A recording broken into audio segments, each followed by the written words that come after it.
Hey guys, I just finished a really deep meditation and I had this revelation. Also feeling a lot of like Christ light. And I was like, why am I feeling so much Christ and why am I thinking about Christ so much? And I was like, oh yeah, it's almost Christmas. So that was my reminder. That's how I know it's about Christmas. I'm like, why do I want to talk about Christ? But I had this revelation when I was meditating that, like, kind of like what this lifetime's all about. And some of you might resonate with this too. Where for me, it just felt like this life is all about purification. And the more I can align with that soul intention for this lifetime, kind of the easier it is. Like it's still going to be difficult, and by the nature of purifications, it requires, I feel, a certain degree of suffering, probably.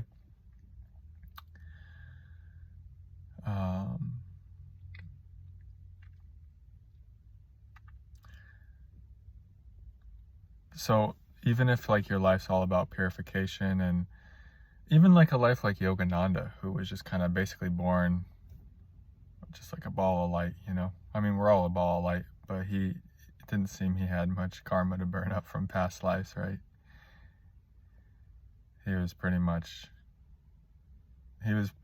cleansed, you could say, from day one. He even had great challenges, you know, and went through things that were very difficult. So I think just by the nature of being on earth and being in this kind of reality, even Yogananda says there's many better realities to be in. He's like, you should clean yourself up, get out of this one. This is beautiful too, though, and we are turning this one into a divine realm. I think that's what's happening here. I like how Craig always says, like, there's heaven and hell. It's all here.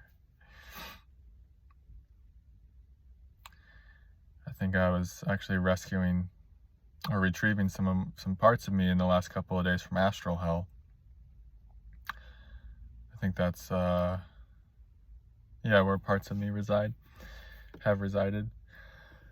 But yeah, I think that was kind of the revelation, is this life is about kind of tying up loose ends, burning up karma from past lives, things I generated from unconscious states. And even in this life, you know, I've created all kinds of karma in this life too. And there was a sense of, like, not even on the mental plane, that was there, but just deep within, like, this reorientation towards, like, yeah, we're here to purify. With that reorientation, I could, like, simultaneously feel a lot of surrendering of egoic desire, egoic will, egoic wants. You know, a life of purification is not what the ego probably wants, right? There's nothing in it for the ego. It's really a soul-driven life. You know. And so that's why it's like a huge surrender. It's like, yeah, you got to give up everything. You got to give your very existence to the divine, you know, as you know it. And so I just noticed it has just been becoming so abundantly clear to me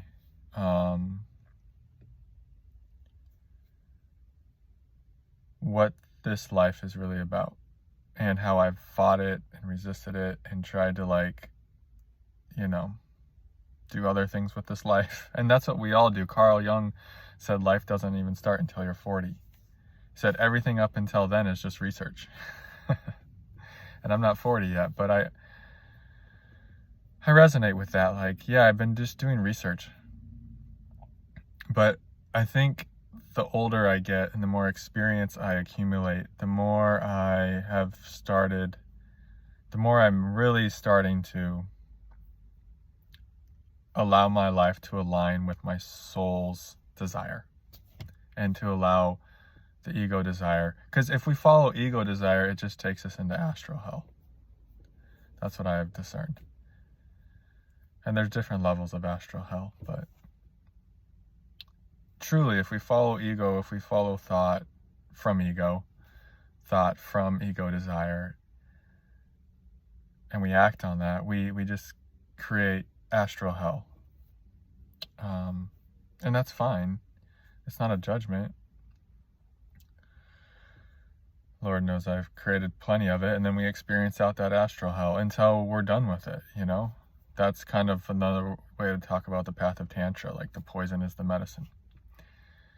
I think, and I was reading this, one of Yogananda's gurus said it like this. He's like, eventually you are more tempted by the pleasure of just pure divine light than you are any earthly pleasure. I totally paraphrased that, but it was something along those lines. Like eventually your taste becomes so refined where, this is my words now, where you don't have an appetite for astral hell anymore, creating astral hell, i.e. chasing ego desire. Anytime we're chasing, it's just hell. It's like more and more you get refined through this process, through going through astral hell and creating it however many times you have to, and letting yourself act out egoic desire patterns and reaping kind of what you sow from that place, and just like, oh, that's what that is, like 1,000,000 times or whatever, however many lifetimes you got to do that, to eventually things get so refined that you only have a taste for the purest light, for the Most High, and you don't care how much suffering is involved, or if it's hard, or what you have to surrender, what you don't get. You just fall in line, in a sense. You fall into harmony with your soul. And of course, it's like, yeah, there's so much. It's not like you're going there because there is so much there, in a sense. Like, there's all the love and like everything you could ever really want, you know? But you're kind of going there because it's the only place to go anymore, actually. It's the only... Home is the... Like Ram Dass says, we're all just walking each other home. It's where we're all going. We're going at our own pace and on our own timeline, but we're all going there, you know? Eventually, we're all going to be in the same place because there's nowhere else to go. And I guess that's kind of what it feels like in my body, is like, well, there's really nowhere else to go. I think I've researched and explored all these other places so thoroughly, right? Like, what is that? What is that? I looked under all these rocks. I think that's why the path of Tantra is really fast. You burn up really quick. Okay, windows closed. About to go to the gym, do some sauna, lift weights. See if there's anything else that wants to be said here. Yeah, just that. And I do feel like Christ, to me, Christ light feels like a very purifying light. So it's interesting, you know, to feel Christ involved in this place. You know, real supportive, purifying light.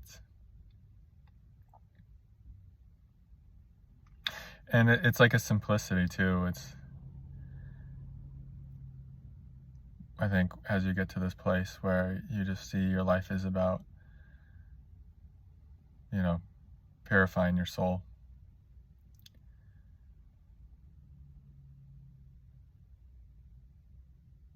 It's just really all about the light. And that integrity of being one with the highest light in every moment. And just giving yourself to whatever that integrity is asking, you know? It's like so many of us know the highest light in every moment. The highest light, the highest alignment. But then having the capacity to act on it is totally different. Because we're in animal bodies with karma, right? With karma, trauma, whatever. And different addictions and old patterns. So to actually really abide in the highest light in an animal body is in itself like quite a thing. But if you stay abiding in that highest light, it will really fiercely start burning up old karma from this life, past life. It's a very purifying way to live, just staying with the highest light in every moment. And it might take you through poverty. It might take you through circumstances that your ego finds intolerable. It might take you through celibacy. It could take you through, maybe a part of your purification process is public humiliation. See, this is why the ego will fight. Will fight a life of purification. And it doesn't have to be those things. Who knows what? The thing is your highest alignment is a mystery. You don't even know. You don't even know how the Lord wants to purify your soul, like, or God or the universe. So I don't say these things to scare anybody, but the thing is if you really, really give yourself to the path of purification, you feel very much one with your Creator. And so what you're asked to go through becomes nothing in comparison to the growing and deepening relationship that you're experiencing with who you really are. That trumps everything. And that becomes the only thing worth living for at a certain point. So you could say those things are synonymous. The only thing worth living for is coming to know who you really are, and the only thing worth living for is aligning with your soul's intention for purification. Those two things feel synonymous to me.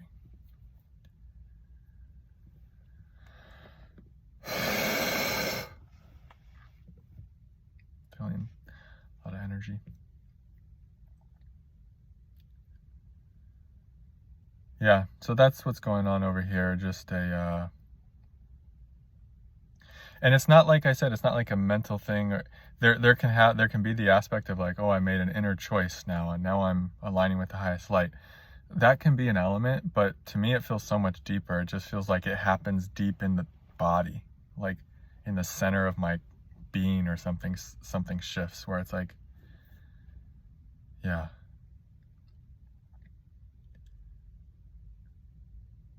Where it literally feels like the only thing that's valued anymore is alignment with the highest light. Like there's nothing else even to consider.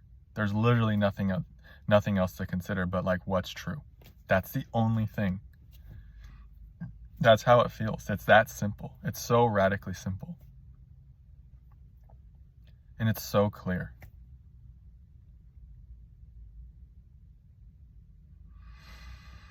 And sometimes one of the fastest ways to get us there is when we hit rock bottom, or we've been living in a distorted place, kind of astral hell is another way to say it, and we just grow sick of it.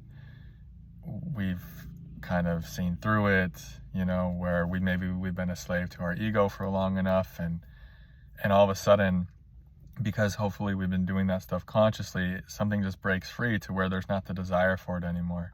To where, like I said, the desire is actually just for the Most High, for the purest light, for cleansing, for burning free of all the, all the darkness. Burning free of ego, desires rooted in fear, lack. I think you guys get it. Yeah, that's today's little sermon. Thanks for being here. I love you all so much. See you in the next one. Namaste. Merry Christmas too if I don't see you.